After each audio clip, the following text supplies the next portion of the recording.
for today's video, gagawa na naman tayo ng isang masarap at delicious na custard cake. Ayan. First, magkakaramelize muna tayo ng sugar.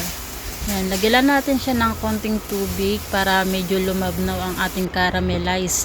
Kasi mabilis siyang matuyo pag nilagay sa sa pan. Kaya lagyan natin siya ng konting tubig lang. Ayan. O diba, mas liquid siya kapag yung may tubig. Pag kasi wala siyang tubig, mabilis siyang matuyo diyan, mahirap Pagkatapos natin mag-caramelize, dito naman tayo, magka-crack tayo ng 6 medium egg para to sa ating leche flan. Then, lagyan naman natin siya ng 1 cup ng condensed milk. Tapos, lagyan din natin siya ng 1 can ng evaporated milk. And 2 teaspoon of vanilla. Pampawala siya ng amoy lansa ng egg. And then, shake na natin siya.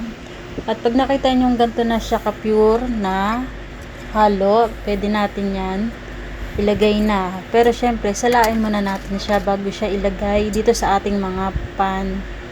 Ayan, ito yung ating leche flan. Yung una caramel, then leche flan. At sunod natin yung bread, yung niyan, tinapay.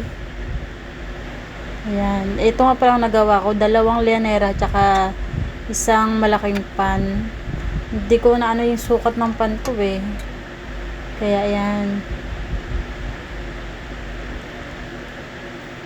Pagkalagay natin dito, punasan muna natin yung mga tapon yan para hindi malagkit. At then itabin muna natin at gagawa naman tayo ng merang. And make sure na hindi nakakasama yung egg white sa egg yolk, kasi mahirap gumawa ng merang kapag yung may konting egg white, tapos yung dapat lagayan mo tuyo siya, wala siyang may tubig, para maganda yung pagkakagawa ng merang. Ayan, sineparate ko muna yung egg white at dito muna tayo mag-mix sa egg yolk. Lagyan natin siya ng sugar and oil, syempre pati milk. Yan, puro 1 cup lang siya guys ha. Syempre lagyan din natin siya ng vanilla kasi pampawala rin siya talaga ng lansa, amoy lansa. Yan, mix lang natin siya. Tapos lagyan na natin siya ng 1 cup of flour, and then syempre baking powder and asin. Yan, to taste balance lang naman yung asin.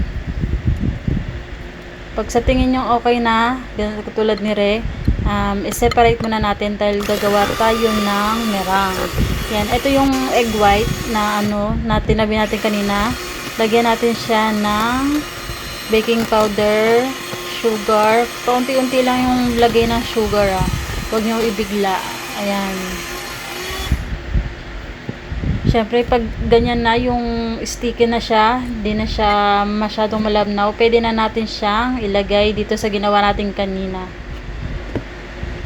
Unti-unti lang paglagay para mahalo nating mabuti yung magagawa natin na tinapay.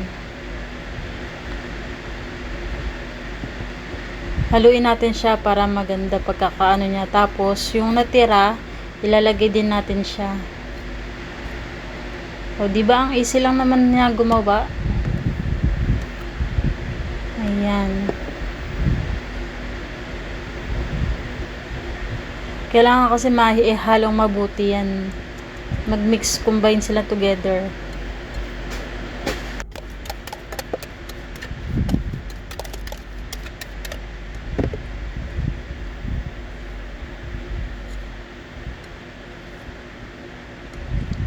Yan, pag tingin nyo okay na yan, pwede na natin siyang ilagay sa leche flan. Ipatong natin siya dyan. Yan, diba, patong-patong lang. Caramel sugar, leche flan, tsaka itong ginawa natin na tinapay niya. Yan. Ang dami ko rin pala nagawa guys, sa 6 eggs. Ayan. I-oven lang natin siya. O, i-steam pala natin siya. I-steam lang natin siya, huwag na natin i-oven.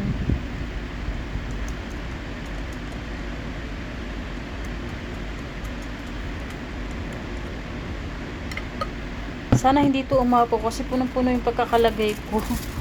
Kasi first time ko lang po gumawa nito, kaya hindi ko alam kung aapaw siya mamaya or sakto lang din siya. Hindi ko pa masabi. Ngayon lagyan natin siya ng foil. Yan, para hindi siya mapasukan ng tubig mamaya pag in-steam. Sana guys, kahit ganito yung boses ko, nasusundan nyo ako. Pero itong mga ginagawa kong video na to, mga first time ko lang silang ginagawa talaga. Tsaka pag day off ko lang, yun lang, doon lang ako maisipag gumawa kasi wala namang magawa. Sawa na akong gumala. Wala rin akong kasama kasi international ang aking holiday. Hindi siya weekend.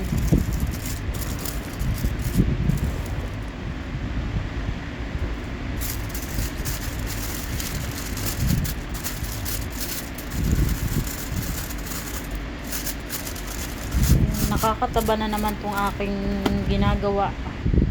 Puro sweet. Ngayon, dito na tayo sa steamer. Mag-i-steam tayo guys ha. 45 minutes ang pag-steam natin sa kanya. Bago ko nga pala siya guys nilagay dyan, pinakuluan ko na yung tubig niya. Kaya tingnan nyo, nagmo-moist na.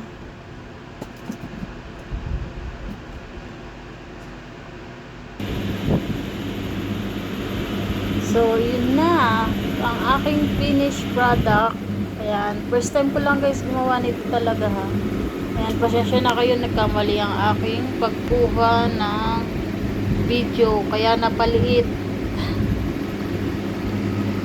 Sarap guys. Ang sarap. Ang kapal na aking nagawa. So, tama lang pala siya sa sukat. Kung punong-puno ko sinasabi kanina. Tama lang pala siya. Ayan. Ang aking first time custard cake. Thank you guys. Sana nagustuhan nyo ang aking video at sana naintindihan nyo ang aking pag-voice over. Yun lang. Bye!